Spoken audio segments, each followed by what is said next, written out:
Dr. Shakur. I can't tell you how much I appreciate this brother. You're in for a rare treat. This is a man I greatly admire, not only for his depth of knowledge and his great love for his people, but despite the focus he has on African American, and Islamic history, he has a unique ability to appreciate anything that has to do with us as a people. He doesn't have these blinders on. That's, it's all about Kemet, or it's all about Islam, no. Dr. Shakur is the founder and director for the Center of the African Diaspora, a research institute and think tank located in Charlotte, where the center teaches, promotes, and engages all cultures of the African diaspora. The center will open the Legacy Village in Charlotte, where it will institutionalize and champion the cultures of the African diaspora and establish a permanent space for the performing arts community, plus create an atmosphere of reconciliation for the African diaspora. I can't tell you how important that is. We have, as a people, are inundated, and we send our children into an educational system that's European-centric. There's nothing about us in the curriculum. And unfortunately, what might wind up happening if we don't intervene is our future generations will now have no idea who they are. They'll be black in a white society trying to understand, how do I fit in here? Because nowhere in that history do I see myself. So we must intervene, all of us. Dr. Shakur is obviously doing what he can. He holds degrees in North African and Islamic history from the University of Barcelona. He has a degree on Islamic history from the University of Fez in Morocco, African history from the University of Gambia, and African American history from UNC Chapel Hill. Join me in giving a big Spartanburg welcome to our brother, Dr. Amadou Shakur.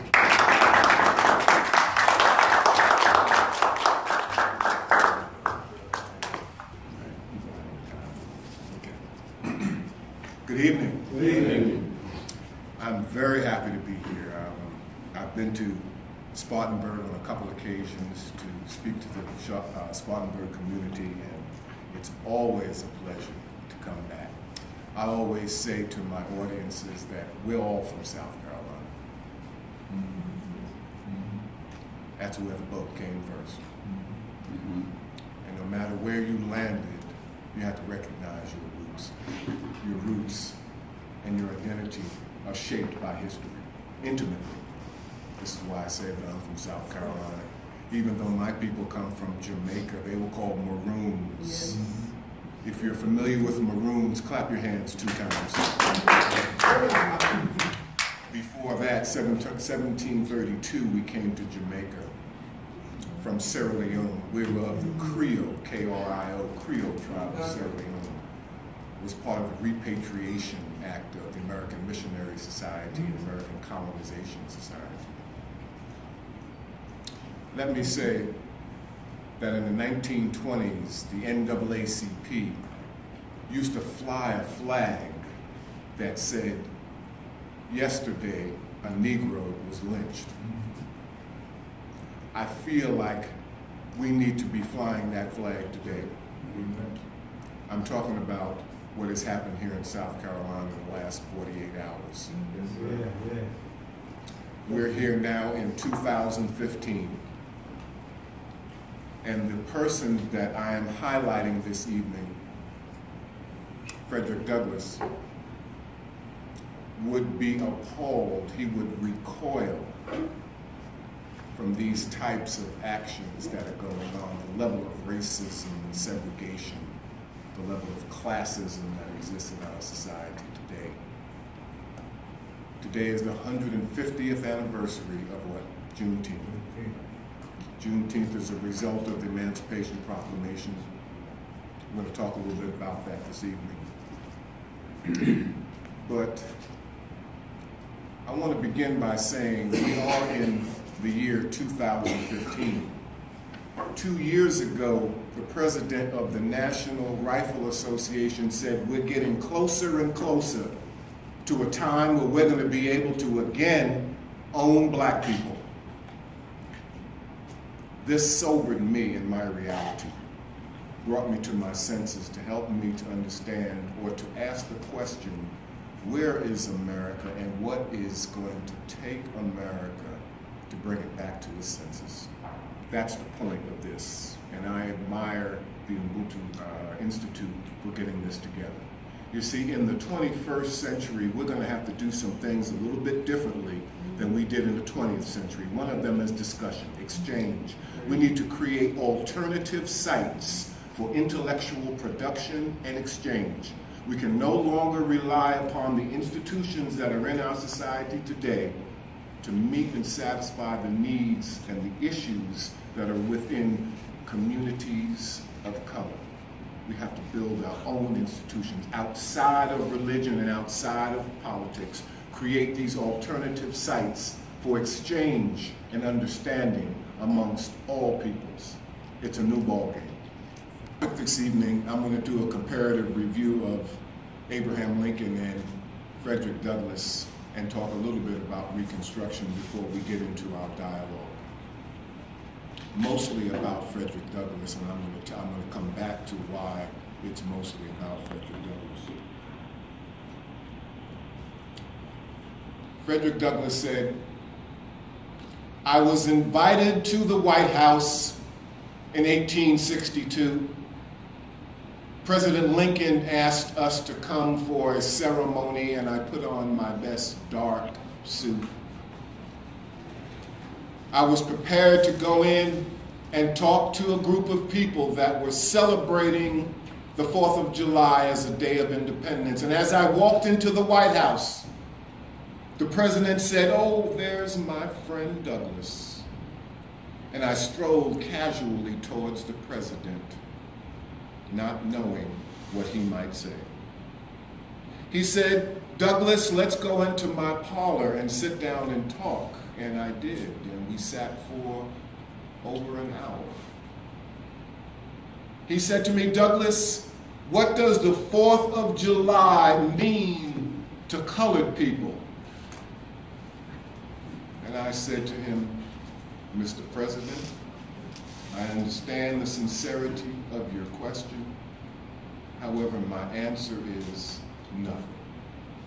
The 4th of July to the Negro means nothing.' Frederick Douglass said, 'There is a meaner thing than a slave, and that is the contented slave. The limits of tyrants are prohibited by those they oppress. Without struggle, there is no progress. Power concedes nothing without a demand. It never did, and it never will. Be warned, a horrible reptile is coiled up at your nation's bosom. The venomous creature is nursing at the tender breast of your youthful republic. For the love of God, tear away.' Frederick Douglass." How many people are students of Frederick Douglass here? Yeah. All right. Well, I hope after this evening that I can enlighten your curiosity about who I think was one of the greatest Americans in this country, for several reasons which I will discuss this evening. Frederick Douglass embodied a voice, our voice, the voice of the oppressed. You see, long before there was escape from the plantation, long before there was rebellion because of the plantation, long before there was insurrection because of conditions, there was the oral and the oral history. There was orality. It's an African tradition. Charismatic figures attracted groups in Africa. That tradition continued here in the United States. The voice made it true. The voice was an act of liberation. This was our first form of protest here in the United States. Now, to understand Frederick Douglass, we must understand a national and international context within which he lived. That's how we look at history. We can't look at people and just how they lived in a vacuum. Then we can call them exceptions to the rule. We can call them anomalies. But when we look at them in context, we understand better the contribution that they made to a developing America. You see, America was at a crucial point during Lincoln's time, during Frederick Douglass' time. They understood the international context. They knew about the great Tupac Amaru II in Peru, who was whooping the butt of the Spanish in South America along this time. They knew about Cudjo in the Blue Mountains of Jamaica, who had caused one of the greatest rebellions in the Caribbean. America knew about the great Toussaint Louverture in Santo Domingo and what he had done. They knew about rebellions in the Caribbean, in the United States, in the African diaspora, and did not want to drag that situation into America. We're celebrating Juneteenth today, aren't we? There's a myth that Abraham Lincoln freed the slaves. Believe me, he did not. What happened was there was enough political pressure on Abraham Lincoln, i.e. what I just talked about, rebellions. You see, Frederick Douglass was the ambassador to Haiti. He knew firsthand what rebellion and insurrection would mean to a country, how it could totally transform the political, economic, and cultural fabric of a country, and Abraham Lincoln didn't want to drag that into America. You see, Abraham Lincoln knew about Nat Turner, Gabriel Prosser, Peter Poyas. He knew about these people and what insurrections would mean to the stability of this country. Lincoln's primary objective was to keep the Union together, and he could not do that with discontented Negroes.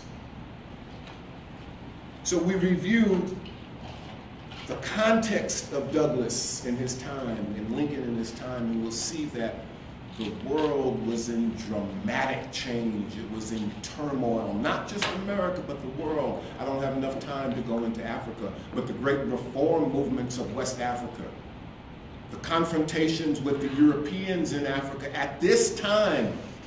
This is just a couple decades before the scramble for Africa.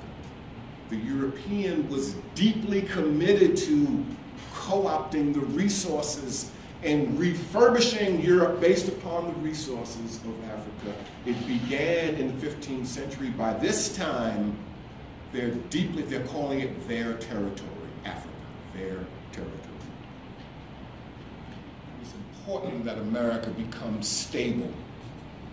It was important for America to have a country that it could control, and it feared that it would not. Let me overview Frederick Douglass for you. He wanted to guarantee the memory of emancipation to be America's understanding of the Civil War. Do you understand what I'm saying?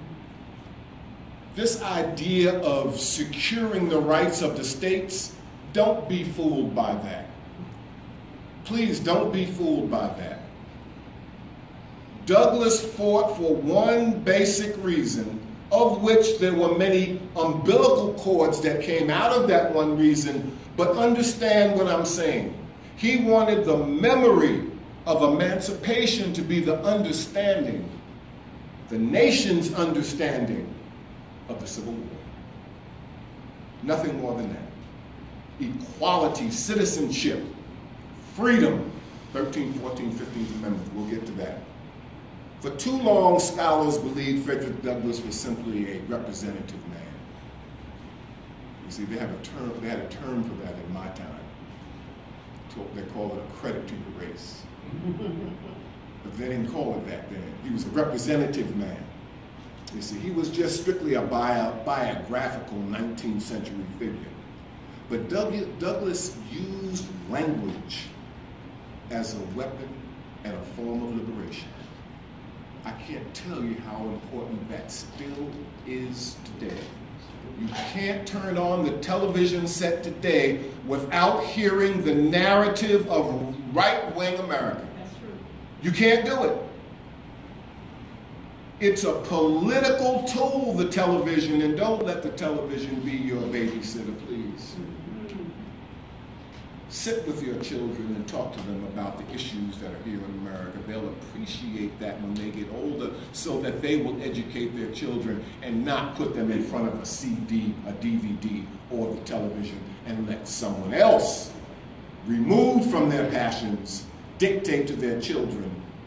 You see, that happened during Reconstruction. I'm going to get to that. I've said that about 5 times now. I'm going to get to that. I promise you I'm going to get to that. There's so much to talk about. We might have to do this in part 2, and I'm going to try to stay within my time limits here. I'm rarely true about that, but I'm going to try to do that this evening. But we will get back to that.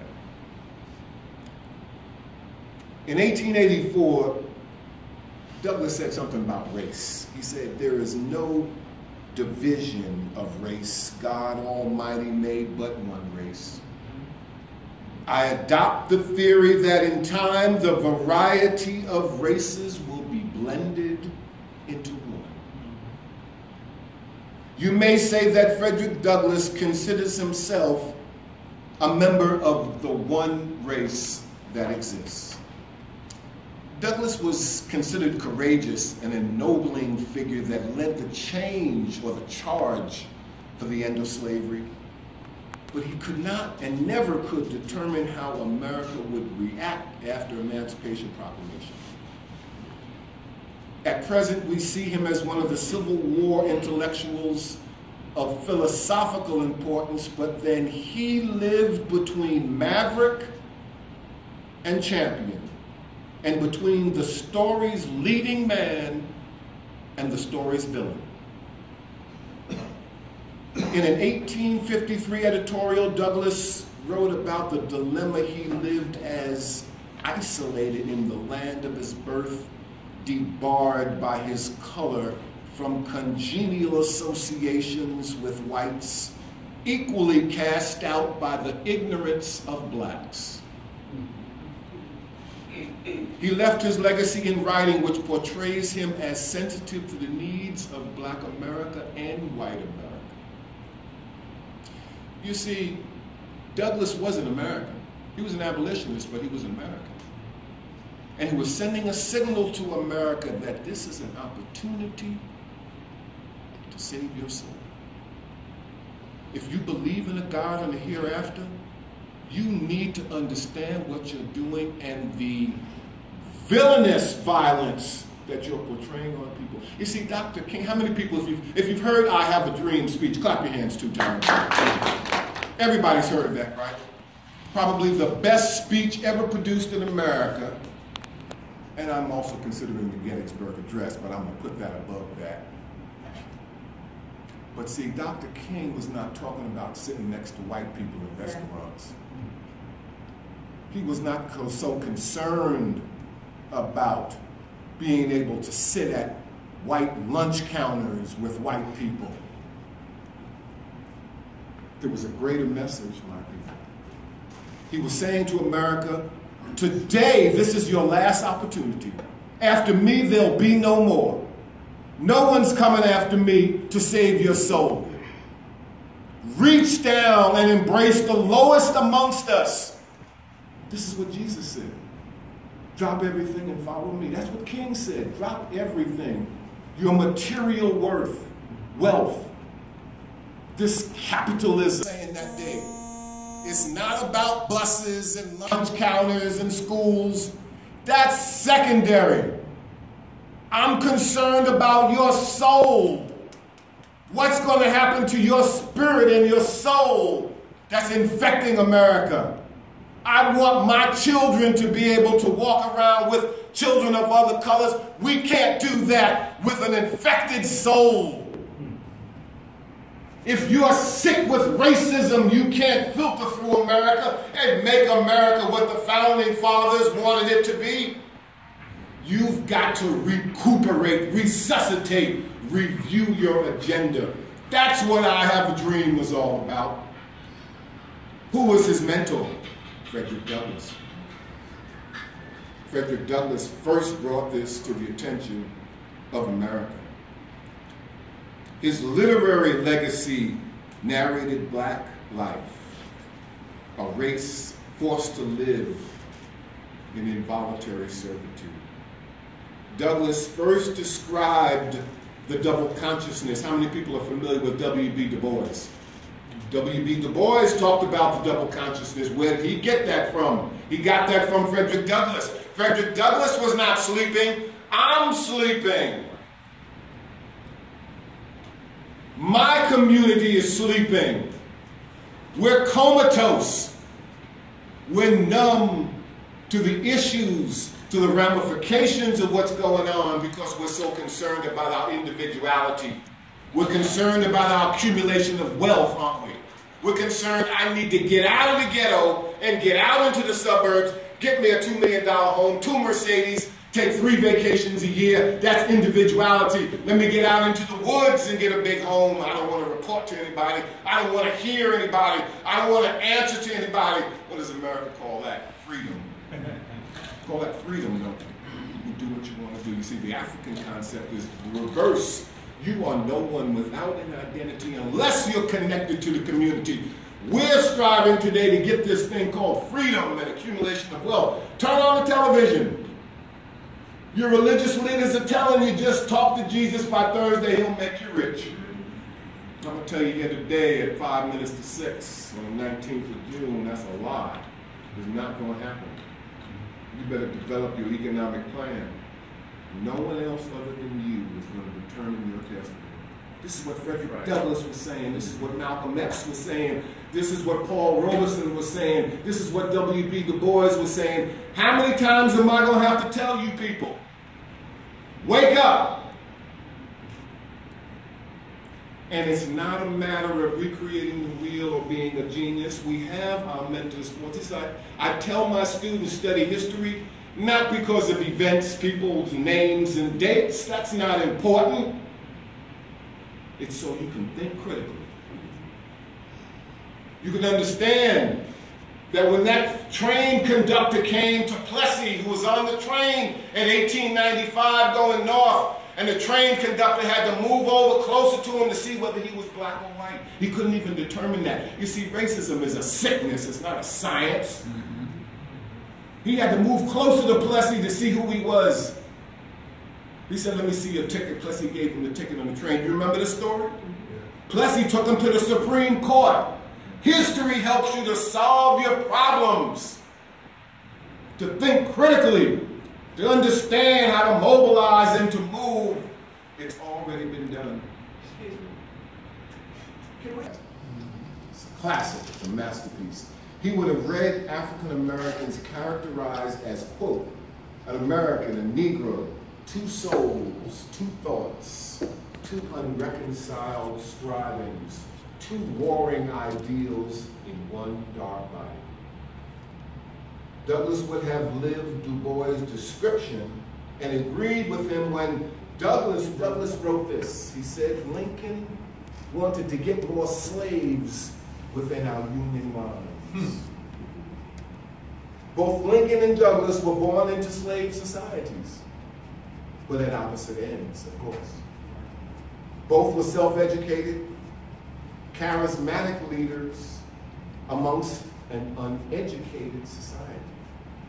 They were from the countryside, over 6'3", both of them, bearded and highly intelligent. They were both Christians, atypical though, very critical of orthodox religion and people who blindly followed religion. They were both married and experienced the death of a child, known publicly as one-time brawlers and not afraid of a good fight. When Douglass was 12 years old, he got into a fight with Samuel Auld, who was the child of Thomas Auld, who was the plantation owner in Talbot County, Maryland. And they wrestled on the ground for about an hour, Douglass said. And they fought back and forth, but this was a turning point that Douglass said in his life. He said he knew what it felt like to stand up for yourself and to defend yourself. One of the greatest, as I mentioned. And Lincoln, not so. He was less than average. Except for the Gettysburg Address, it was hard to listen to Lincoln. He was not a good orator. He was a better writer than he was an orator. Both identities are irreparably shaped by this superiority, inferiority paradigm that existed at the time. Both married white women. Lincoln married Mary Todd, and after Anna died, Frederick Douglass married Helen Pitts. Both sent sons to war. Lincoln's son, Robert, Lincoln sent his son Robert, and Douglass sent Lewis and Charles. And Frederick was a recruiter. Great 54. Remember the 54? Denzel Washington charging up the mountain saying, come on. Well, Frederick Douglass Jr. was recruiting for them. Frederick Douglass Sr. also did some recruiting for them as well. Now, despite their critics, both of them were so powerful that they changed the minds and the direction of millions of people. And then the other two, who were they? John F. Kennedy. Martin Luther King. Could never do any wrong, could they? No. Bastions of strength and wisdom. Unfortunately, they were not perfect people. They committed sins that they're going to have to talk to God about. No one is perfect. But these people were celebrated as if they were holy and sacred. They made a political mark, but they also had blemishes in their life as well. Now, the bridge between slavery and W.E.B. Du Bois. 10 areas, and I'm going to go through this quickly, occupied Douglass' time. 10 areas. 1, Reconstruction. Was Reconstruction a success or failure? If you think it was a failure, clap your hands 2 times. If you think it was a success, clap your hands 2 times. I'm in a mess. On Supreme Court decisions and lynching, I'm going to return to that in a minute. On Supreme Court decisions and lynching, Douglass said 3 excuses had been used to justify lynching: the fear of insurrection, the claim of Negro domination in Southern politics, and when those were worn out, the charge of assaults on defenseless white women by black men. Lynching. See, this is why, as I said in the beginning, that the NAACP had this big banner that said, yesterday a Negro was lynched. This is why Billie Holiday wrote Strange Fruit. You see, she wasn't talking about apples or Georgia peaches or South Carolina peaches. She was talking about you and me. People were being hung. Why were they being hung? Listen to the song. Jazz musicians in this country before 1970 were very socially receptive and responsive. You see, when they bombed that church in Alabama, John Coltrane wrote Alabama. You should listen to a very mournful tune. You see, Charles Mingus wrote the Freedom Suite. Max Roach wrote Glory. You check out your jazz musicians. Duke Ellington wrote Black, Brown, and Beige because he was talking about the color differences between us. This is still a problem. Bill Duke 5 years ago put out a picture called Dark Girls, because 2-year-old, 3-year-old, 4-year-old girls were coming home talking about mommy. They're calling me gorilla face. They're calling me ugly because I'm dark skinned. We're still dealing with this problem. These issues have not gone away. Now, the third point of the 10, the power of and the right to vote. Quote, Frederick Douglass, "Our rule of political action is this: The voter ought to see to it that his vote shall secure the highest possible good, at the same time does no harm. End of quote. Number 4, black soldier in the Civil War. After the Civil War, you had what you call the Buffalo Soldiers. You remember the Buffalo Soldiers? These were soldiers on cavalry that went out west to enforce the law. Cavalry, you see. African Americans had a tradition of horsemanship. You see, that came from Africa. How many people have heard of the Songhai Empire? It was one of the 5 great empires. S-O-N-G-H-A-Y. Songhai Empire. It was the last of the 5 great Islamic empires. It ended in 1594 when Al-Mansur sent his troops from Morocco to destroy the Songhai Empire. Songhai means cavalry. You see, these things don't come from anywhere, from nowhere, from out of this. We have a tradition, folks, a history. At any point, had the European decided to invade Africa, which he did not, it was a coastal attack on Africa. Had he gone into the interiors and faced the Songhai Empire, he would have been annihilated in 2 days. The African armies were strong. The Songhai Empire could have fielded 250,000 armed soldiers at any time, deep into the interiors of the Songhai Empire. The Europeans knew this. They never went in. They negotiated with Africans to go into the interior, to negotiate with other Africans, to bring back human bodies, me and you, for the Atlantic slave trade. They never went into the interior. They had a littoral presence, littoral meaning coastal.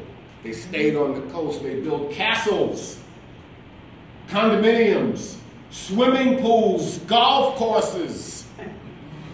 You think I'm kidding, don't you? No.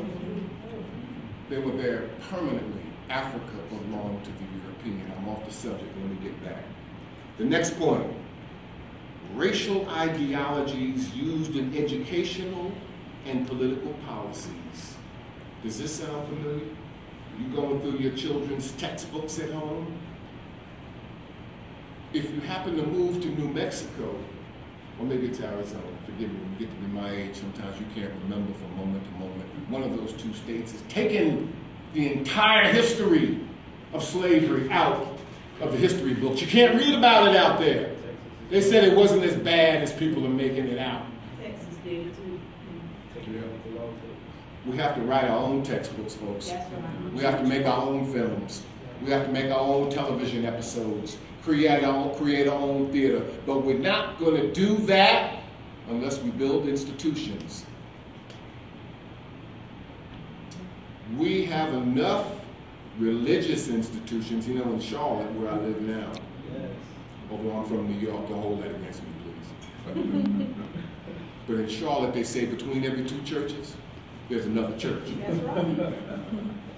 They have mega churches, huge mega churches, acres of parking lot. And as soon as you walk in and sit down, the preacher tells you, we got a building project fund we got to fill. Write me another check, we got to build a bigger. This is not just Christians. This is Muslims, Jews, everybody's going through this while our people are dying. Have our religious institutions served us? Have they ushered us into the 21st century? We need to take a much more critical look at them and stop being so nice. Stop being so tolerant of these preachers on television telling you that Jesus is going to make you wealthy and escalate your life up into heaven by Thursday afternoon. Douglas was a pragmatist. Let me get back to Douglas. The Exodus, this is point number 7 now. These are the 10 areas that occupied his time. The Exodus of ex-slaves west. You see, this is what Juneteenth, the problem of Juneteenth.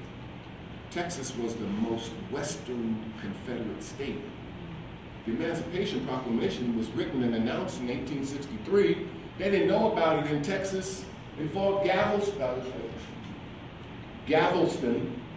Is that how you pronounce it? Galveston. I'll tell you, don't get to be my age. You can't remember these things. Lower East Coast of Texas. Took 2 years for the word to get there. And Gordon Granger, who was the general of the army that rode 2,000 men to Texas by Lincoln's orders, he gathered the plantation owners in the square there in Galveston, and he told them that the slaves would be free because you folks would not concede and come back into the Union. He said it took 2 years for that word to get out there. Let me tell you something. History is written by the victors, folks. I didn't write it. The plantation owners knew about the Emancipation Proclamation when it was written in 1863. They wanted to get in 2 more crops, 2 more years of crops. They wanted those captives to work 2 more years before they freed them. And then they did it reluctantly. We have to go back and challenge the history that was written. You see, there was an incentive behind this. The next area that he was concerned about was America's international involvement in colonialism. As I said before, Europe was deeply penetrated, not only in Africa, but in Asia. Remember, the British said that the Union Jack, its flag, the sun never sets on the Union Jack, is what they said. So in other words, colonialism was all over the world in the 19th century. And they did it under the guise of exploiting natural resources, religion, education. This is under the umbrella of imperialism. You see, imperialism is not war, folks. It's not people attacking other people with guns, muskets, and tanks. That's not imperialism. Imperialism means that your culture is better than my culture, and you can prove it. Read literature. That's what imperialism is all about when they talk about the barbarian African. That's imperialism. That it was Christianity that needed to come in and save the barbarian, that's imperialism. When you have one culture that fixates itself on top of another and says that you need me to rise to the level of being a rational man, a logical man. You can't do it without me. You can't be universal without Christianity. You can't intellectually grasp the complexities of Christianity, but give your soul to Jesus. You see, Christianity was driven home in Africa very differently. Very differently. And Douglass was aware of this. This is why he built schools and wanted to tell teachers that we have to be practical, pragmatists. The next area he was concerned with was the self-made Negro man. You see, Douglass was a business person. The last one was keeping alive the memory of emancipation as the nation's understanding of the Civil War. Now, when we examine the careers of Douglass and Lincoln, we find their positions on slavery very much like that of Benjamin Franklin and Thomas Jefferson. The remorseful Franklin eventually freed his captives and declared the institution inhumane, illogical, and immoral. However, Franklin failed to convince others like Jefferson, who never suggested an end to slavery. Jefferson believed the African intellect incapable of grasping the larger intellectual elements of humankind or assimilating into America. Lincoln didn't believe the same thing. That was Lincoln's real problem. He said, once I free these colored people, Douglass, what am I going to do with them? How am I going to assimilate them into America? This is why Fredrick Douglass sent a scouting expedition to Haiti to see if Haiti was going to be the place where we were going to live. You see, we would have been speaking French, not English. But he came back and said that was not the time. It was not the place to do it. Of rebellion and the struggle for independence, Frederick Douglass made the following remarks. Quote, "A share of the credit of the results falls unjustly to the slaves themselves. Those slaves, they were rebellious slaves. They bore themselves well. They did not hug their chains, but according to their opportunities, swelled the general protests against oppression. What Wilberforce was endeavoring to win from the British Senate by his magical eloquence, the slaves themselves were endeavoring to gain by outbreaks and violence. The combined action of one and the other wrought out the final result. While one showed that slavery was wrong, the other showed that it was dangerous as well." And remembered for his oratory and literacy, when Negroes did not take intellectual positions. 2, business. He was a writer and publisher of a monthly newspaper. 3, autobiographer. The first to publish multi-volume autobiographies. One, the first one, My Bondage and My Freedom, and the other one, Narrative of the Life of Frederick Douglass, both considered masterpieces.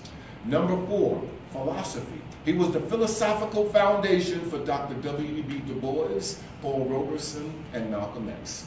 Education. Douglass predicted the dark future for uneducated Negroes. And the last one, oration. Publicly criticized American hypocrisy while celebrating the merits of freedom and anti-slavery. He did not align himself with anti-slavers because they did not demand the total elimination or confer rights on African Americans. On the other hand, Douglass found it was irresistible to be attracted to this group. They were a large group, much, much larger than the abolitionists. The abolitionists were just a handful of people. The anti-slavers were a huge group of people.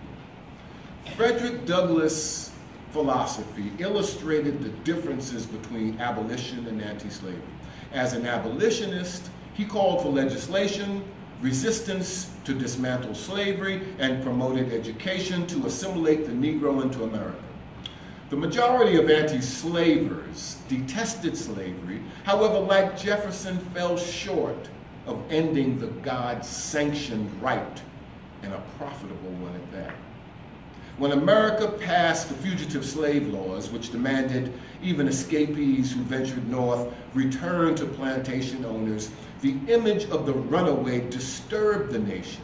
The rebel slave threatened the stability of young America. Nevertheless, without an effort to repeal racial laws, Douglass predicted the nation would return to the 18th century where powerful sectors of the nation never envisioned an end to slavery.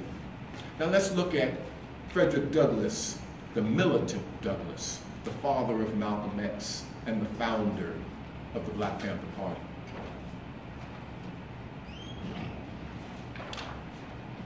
By the 1850s, his newspaper articles reinvented him when he urged Negroes in the North to defend themselves and hoped for open insurrection in the South.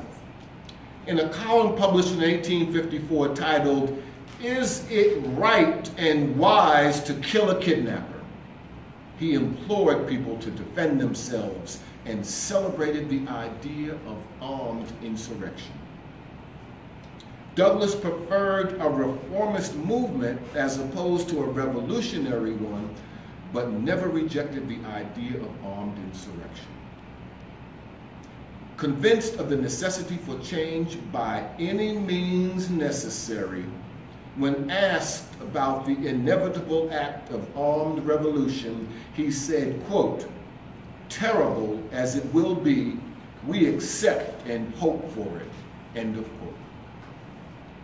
In 1960, Malcolm X said, quote, "The American capitalist system that sucks the blood of 40 million so-called Negroes is the act of a vulture," end of quote. According to Douglass, the slaughter of a slave catcher, quote, was as innocent in the sight of God as would be the slaughter of a ravenous wolf in the act of throttling an infant, end of quote.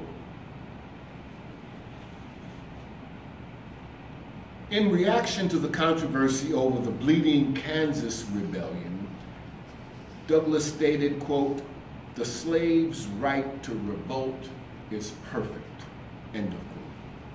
In his autobiography, he warned there was, quote, "little hope of the freedom of the slave by perfect means or peaceful means.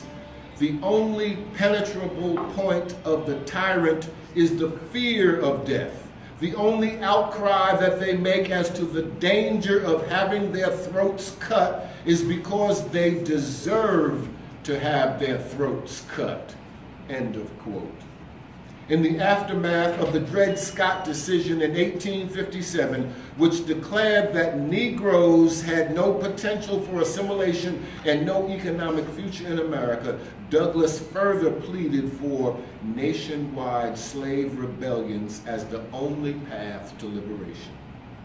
Quote, "In an awful moment of depression and desperation, the bondman and the bondwoman of the South may rush to one wild and deadly struggle for freedom," end of quote.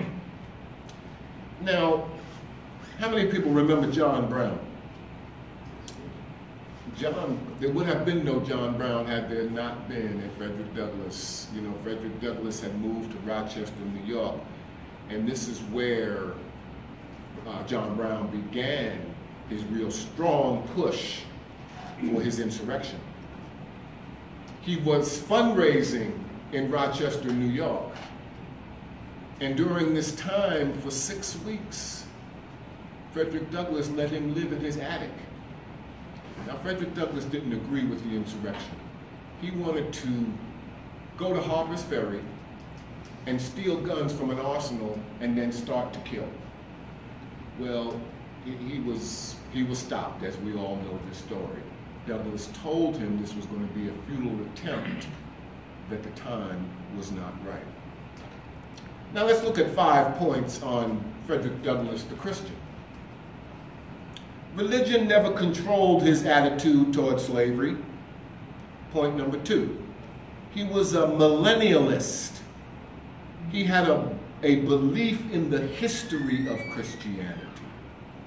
3, Douglass evolved from his pre-war religious position because of the political reality. 4, after the war, as religion, he claimed liberalism and humanitarianism. And number 5, his religion was informed by a passion to end slavery, attack racism, and included hopes of mainstreaming the African American. Let's look at 5 points at Lincoln, the Christian. Deeply committed to the spirit of religion, and like Douglass, his personal destiny. 2, Lincoln's political and moral battle was with Christians, deists, and atheists. He was driven by visions of a political legacy that today resembled religious expression. 4, he realized Christianity would never end slavery. And number 5, Lincoln the Christian did not write the Emancipation Proclamation. Frederick Douglass, the abolitionist, did. In Douglass' third autobiography, Life and Times of Frederick Douglass, 1881 to 1892, he wrote about losing his wife Anna in 1882. Without her, he suffered, as did his children, and unsurprisingly, Douglass blamed America on her death. Frustration, dealing with racism, segregation, it gnawed at her. She was pivotal in his life, as there's always a woman around all of our great men, all of them. That's right. I think all of the presidents in America all of them except for one have been married. Now, he emphasized 5 stages in his life in this book, Life and Times of Frederick Douglass, and I'm quoting him there. First, the life of slavery. Second, the life of a fugitive from slavery. Thirdly, the life of comparative freedom. Fourth, the life of conflict and battle. And fifth, the life of victory, if not complete, at least assured. While Douglass never labored the death of his wife Anna, he remarried Helen Pitts, a white woman, then buried himself in publishing. He committed himself to bringing the violence of slave catchers and overseers to the public's attention. Exhausted by travel, speeches, and public agitation, he continued to fight the world that crucified his people. In 1893, he wrote the introduction to Ida B. Wells' Why the Colored American is Not in the World's Columbian Exposition. In it, he crucified the evils of slavery and America's eventual moral collapse. In 1894, he wrote The Lessons of the Hour, a critique of lynching, mob violence, and race. He directly accused Christian hypocrisy when referring to the Old Testament stating slaves must obey their masters.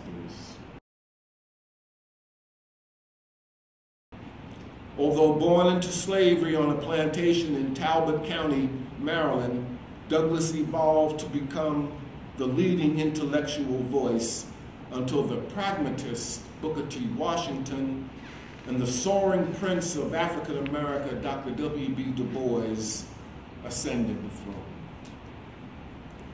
Now, I'm going to take just a few minutes here in conclusion to go through Reconstruction, what I call the incomplete revolution.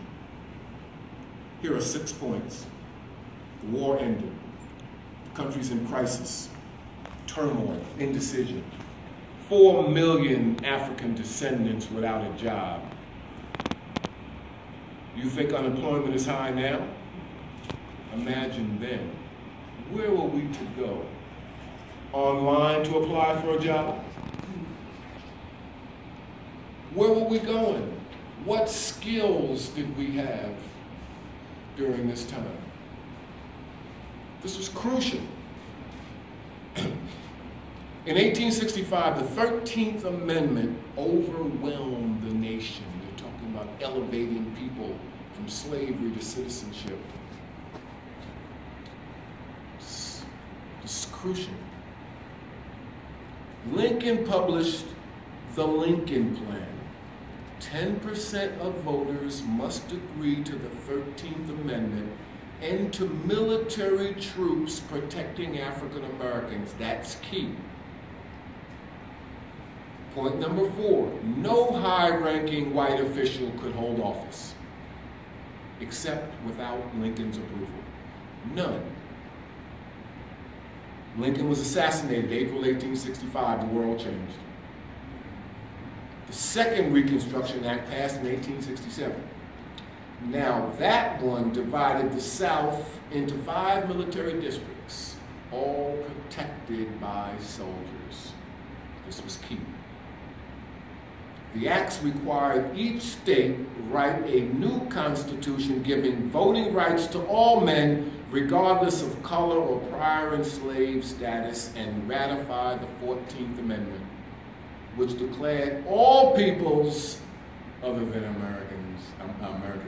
Indians, of course, they were completely marginalized at this point. Except for them, all people were to be considered citizens with rights to due process of law. In the Compromise of 1877, now this is where it starts to get interesting. 1877, which gave the election to who? Rutherford B.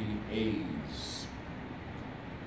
This was a huge argument. I can't forget who was running. I don't remember who was running against him. But this was a huge impasse. The country didn't know what to do. So a few white people got together in a room and they passed the baton to Rutherford B. Hayes. But there was a trade-off, as there always is. There was a trade-off. What was the trade-off? He agreed to withdraw the troops that were protecting African Americans. That was crucial. They were protecting, they were standing on guard. You've seen them. You've seen them when Miss Bates at Central High in Arkansas was ushering those 9 kids to Central High in 1957. You saw the troops there. You've seen them before. They were doing the same thing during Reconstruction. However, the African Americans were under the protection of federal laws. However, when the troops were withdrawn, there was no one there to protect them. Rather than break laws, what did Southerners do? They passed their own laws. What did they call them? You've heard them. Black codes. Black codes. These were laws you were going to have to obey. You can't assemble without white people there. You can't protest. You can't even raise your voice. You ever heard of a laughing barrel? Monkey full of barrels, laughing barrels? Those existed. They were barrels. They had them here in South Carolina for a long time. In other words, when you wanted to laugh, black people, you don't laugh out loud in front of white people. You stick your head in a barrel and laugh. Black codes. Up until the 1920s, they had them here on telephone poles. They would have a box like this on telephone poles next to bus stops. And when you wanted to laugh, you opened up the box and stuck your head in and laughed, and then you closed it back. Dr. King said you got to come to your senses. I'm trying to save your soul here. It ain't that important that I ride on a bus to get to work. I'll walk. But my Lord is telling me that we're all the same, that we all are born of the Creator, and that I'm trying to save your soul, and this sickness that you're going through with this race thing is hanging us all up.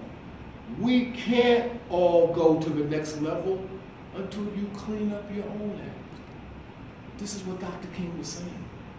You see, his insight got him into trouble a few years later when he started talking about the Vietnam War. He went from really the pretty boy, the one that everybody rubbed his head, to the guy that they started spitting in his face. You know, Charlotte, North Carolina, the Christian leaders wouldn't let him come. They said, no, Dr. King. Because Dr. King, at the end of his career, changed. You see, he changed. He woke up to what was happening to these oligarchs, these rich oil barons, this capitalist world. He said, embrace the lowest amongst us. This is the only way you're going to save your soul and help to recreate America, reinvent America. So the black codes prevented people from assembling, protesting, renting land, owning land. This is where sharecropping comes in. Any of you folks, grandparents, sharecroppers, former sharecroppers? Well, it was the only occupation that you could have at one time. Now, Reconstruction brought about our hate groups, the KKK and these other groups, you see, because they were incensed about this idea of Reconstruction. They were incensed about the idea of African Americans being equal. When slavery ended, it ended because the Reconstruction period had petered out. African American men tried reuniting with women. This was a sensitive time for us. They had varying degrees of success. The Freedmen's Bureau and churches encouraged marriage, but relationships between the formerly enslaved were not always easily resolved. African American women were showing some resistance to marriage at this point. Couples formed by necessity, many of them broke up. Women worked less in the fields, less subjected to sexual assault and coercion. That was good. On the other hand, many women were not eager to enter marriages. They wanted to be out of their own. You know, this saying, I can do bad by myself, it's not a new expression. Madam T.J. Walker, you remember her? She got the first duties. She comes from a long tradition of African American women being in business. She wasn't the first one, first successful one. She was the first of notoriety, you see. She dealt with beauty and hair. Hair has always been a dilemma in our community. She said, slap it on, a little bit of this and a little bit of that on it, and you'll be fine. Now, the three major groups in Reconstruction remain divided. The white North wanted irreconcilable goals: vengeance, reconciliation, and justice. Remember these folks they called the carpetbaggers? Remember that, carpetbaggers? You see, the white folks said carpetbaggers, they're no good, just like scallywags were the same thing. You've heard that expression. They said carpetbaggers, they're no good, they've never accomplished anything, everything they've ever done, you could put it in one carpet bag. That's where the expression came from. But they were coming from the North, South, to take advantage of this period in American history. In the white South, many called for peace and acceptance of the new order, while others demanded resistance to change. The South saw conflicts between former slaves and former free blacks, between people from town and people from the country. That sound familiar? Between women and men, between secular leaders and religious leaders. I have one question and I'm done. Is there a correlation today between the following? Fredrick Douglass and Barack Obama. I also want to ask, with the passage of the 14th and 15th Amendment, why did it take so long, 1964, before we got a civil rights bill? Now, the radical Reconstruction era, with its prime objective of finding a space for black people in some fashion, I think it resembled this atmosphere surrounding the election of Barack Obama, the country trying to get itself together after George Bush and his huge catastrophe. As a historian, after there's some space and some time between his presidency, I think he'll be written as the worst president America ever had. But with the new face of diversity, Reconstruction had a new face of diversity, young people rallied to give the formerly enslaved a voice. That's how we got Obama to be president. Both eras demonstrated fierce resistance to an African-American government, right? President Blackenstein can't get a thing through government. The idea of the 15th Amendment creating citizenship to African descendants infuriated white Americans, driving this president of the National Rifle Association to say, in a few years we'll return to the time when we can own black people again. Just 2 years ago he said that. Now, some still do not believe Obama is an American.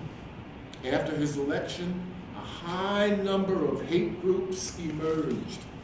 They're up in the hundreds now, the way that the KKK formed during Reconstruction. Folks, I want to thank you very much. As you just pointed out and compared the Reconstruction with the current time with Barack Obama. So pretty much what we might be looking to see happen very soon is the same type of reactions that occurred with the black codes, so forth, going into the time of lynching, during the time of Jim Crowism. Do you think that that cycle is going to repeat again now, going over the next 30, 40 years? Because we see with what happened in Charleston. I mean, this is an act of terrorism now. And my daughter just turned 18. She came home today and she says, I don't want to live here anymore. And I said, why you don't want to live here anymore? She says, I feel things. I feel things happening around me. I don't want to live here anymore. I asked her, where do you think it is that you're going to go that you're not going to encounter it? She didn't answer that. But do you see, I mean, I know you have no crystal ball, but could you kind of elaborate on what you have an expectation of seeing in the next 30 years? I do see us going into a very restrictive time where there are going to be laws passed. We're not voting. We're not getting involved in this process. And I see see there are going to be some laws, and I don't know what they are. I just think that we're going into a dark era now. I think it's going to be important who's the next president of the United States. It's an open discussion, folks. Our educational systems, specifically the way history was taught and the fashion that was taught to us, subjects, the lack of subjects in history for this happening. I wouldn't blame generally our parents, but I would say that we need to come together and have conversations like this. We need to see other role models in our community, hear the thoughts of other people and what they're doing. We isolate ourselves. We come home at 5 o'clock, we're exhausted, and we don't leave the house until the next morning, and we isolate ourselves. We don't have institutions that help us to socialize ourselves. And I think we need that to inform ourselves, become better educated. I'm not sure that we need to blame. I think we need to build. I'm not sure that we need to look askance at people. I think we need to show them the way. I'm often asked when I do these presentations, particularly young people, when are you going to pass the baton? When am I going to pass the baton? I ask, who am I going to pass it to? Lil Wayne, Lil Boosie, who am I going to pass it to? 50 Cent, Floyd Mayweather Jr., who am I going to pass it to? And what do they have that I don't? I haven't done a good enough job. I haven't built. I'm still in the process. I can't pass it on. You want to blame? Don't blame the mothers and fathers. Blame me. Blame me. Because I have the insight and I haven't built it. We hopefully in Charlotte will be opening up in 2018 or the end of 2017 the Legacy Village. We're going to have a 100,000 square foot institution that will have 2 theaters, two galleries, 2 museums, a library, 6 amphitheater style classrooms, a restaurant, and we're going to do 2 things: be a national venue for our performing arts people, because we are performing arts people. You see. We're not good at walking into museums and looking at paintings on the wall. That's fine, but we don't have a tradition of that. We dance. That's what we do. You see, we move. We need a space for that. We don't have a Kennedy Center, do we? We don't have a Lincoln Performing Arts Center. Nowhere.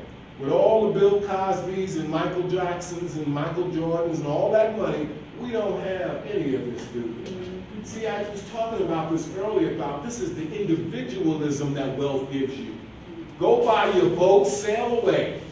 Get you a cabin in the woods and live by yourself. That's freedom, you see.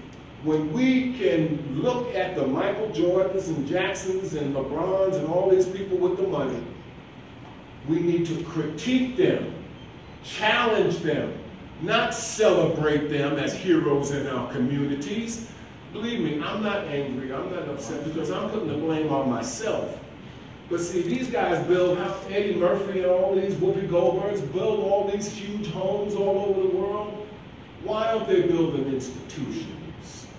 You see, I don't want to blame my parents. You see, who I want to blame is me. And I'm going to continue to blame myself until I build this institution. The second thing that we're going to do is be an atmosphere of reconciliation so the West Indian can start talking to the Africans. That's right. So the Africans can start talking to the African American. We're not talking to each other. The Africans call the African American cotton picker. The Latin American, we're calling Latin Americans people that are taking our jobs. They're our brothers and sisters. But we don't have institutions that say that, and our religious leaders are not telling us that. Our religious leaders are telling us, let's build another church. We got to do this next year.